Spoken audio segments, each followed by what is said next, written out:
বন্ধুরা আজ দুটো রেসিপি নিয়ে আপনাদের কাছে হাজির হলাম। আজকে লাঞ্চ মেনুতে বানাবো পটল আলু দিয়ে একটা শুকা শুকা সবজি, যেটা হালকা কাই থাকবে সেরকম সবজি বানিয়ে দেখাবো। এখানে পটল আলু আমি ছোটো করে পিস করে কেটে নিলাম এবং কড়াটাতে অল্প তেল দিলাম। তেল দিয়ে সেই কড়াতে আমি পটল আলু নাড়তে থাকলাম, নেড়ে তাতে হলুদ আর নমক দিলাম, দিয়ে ভালোভাবে মিক্স করে বেশ একটু হালকা নাড়াচাড়া করে হালকা লাল লাল করে ভেজে নিলাম। ভেজে সাইডে রেখে দিলাম। ওই কড়াতেই অল্প পরিমাণ মতো তেল দিয়ে তাতে দিয়ে দিলাম জিরে, পেঁয়াজ কুচি, দিয়ে পেঁয়াজগুলো একটু ভালোভাবে লাল লাল করে ভেজে নিলাম। তাতে দিয়ে দিলাম আদা রসুন বাটা অল্প করে, দিয়ে সেটা আমি একটু ভালোভাবে নাড়াচাড়া করে নিলাম।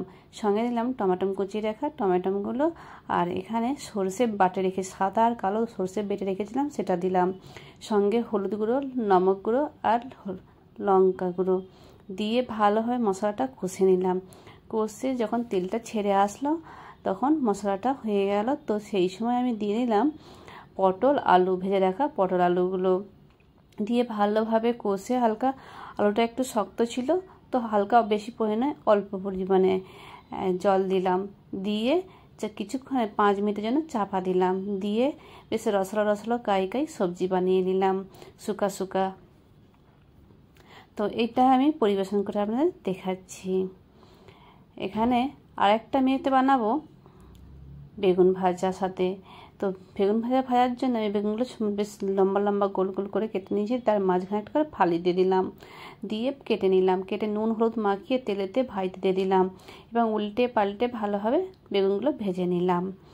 এখানে গরম গরম ভাত নিলাম, সঙ্গে নিলাম 2টো কাঁচা লঙ্কা, আর নিলাম গাজর কুচানো। গাজর লম্বা করে গোল করে কুচিয়েছিলাম, গাজরগুলো দিলাম। সঙ্গে দিলাম মুসুর ডাল, বেগুন ভাজা আর পটল আলুর শুকা সবজি। লাঞ্চ মেনুটা কেমন হয়েছে বন্ধুরা? শীতের দিনে বাঁধাকপি তো অনেকেই খেয়েছেন। শীতের বাঁধাকপির স্বাদ আলাদা হয়, আর গরমের বাঁধাকপি তার টেস্ট আর অন্য রকমের হয়, আর তার স্বাদও অন্য রকমের। তাই যে বাঁধাকপি নিলাম, গরমের বাঁধাকপি নিলাম, নিয়ে সেগুলো ছোটো ছোটো করে পিস করে কেটে নিলাম। সঙ্গে গাজর কুচিয়ে নিলাম, আলু কুচিয়ে নিলাম, কুচিয়ে আর ক্যাপসিকাম নিলাম, আর নিলাম 2টো টমেটো, সব ছোটো ছোটো করে কুচিয়ে নিলাম। আর এখানে কোড়াতে আমি জিরে, মৌরি, কালো জিরে আর অল্প তেজপাতা, মেথি সবগুলোকে হালকা করে ভেজে নিলাম। ভেজে একটা ভাজা মশলা বানিয়ে নিলাম বাঁধাকপিতে দেওয়ার জন্যে। আর এখানে অল্প পরিমাণ মতো তেল দিলাম কড়াতে, দিয়ে তাতে বাঁধাকপি, ক্যাপসিকাম, আলু, গাজর, টমেটো সব দিয়ে ভালোভাবে নাড়াচাড়া করে মিক্স করে 5 মিনিটের জন্য চাপা দিয়ে দিলাম। আর এদিকে আমি যে ভাজা মশলাটা শিলনোড়াতে ভালোভাবে পিষে গুঁড়িয়ে নিলাম, একদম মিহি করে পিষে নিলাম। পিষে এটা আমি রেখে দিলাম সাইডে। আর বাঁধাকপিটা ভালোভাবে আরেকবার খুলে নাড়াচাড়া করে নিলাম। নাড়াচাড়া করে এইভাবে আবার কিছুক্ষণের জন্য চাপা দিয়ে রেখে দিলাম।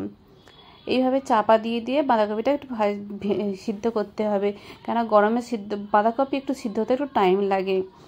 আর তো সিদ্ধ হয়ে গেছে। এবারে আমি ওই কড়াতেই আমি দিয়ে দিলাম পরিমাণ তেল, 5 ফোড়ন, তেজপাতা আর লঙ্কা, গোটা লঙ্কা দিলাম।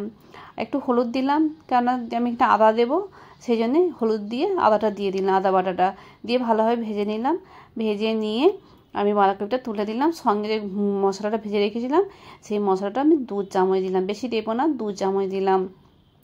দিয়ে ভালোভাবে নাড়াচাড়া করে ভালোভাবে করে নিলাম করে, এবং গ্লাসের পেছন ধার দিয়ে আমি ভালোভাবে দেবে একটু দাবিয়ে ভালোভাবে মিক্স করে নিলাম, এবং আলুগুলো একটু দেবে দাবিয়ে দিলাম। দাবিয়ে ভালোভাবে যাতে সব সবজিগুলো একসঙ্গে মিক্স হয়ে যায় সেই জন্য গ্লাসে করে দাবিয়ে দিলাম।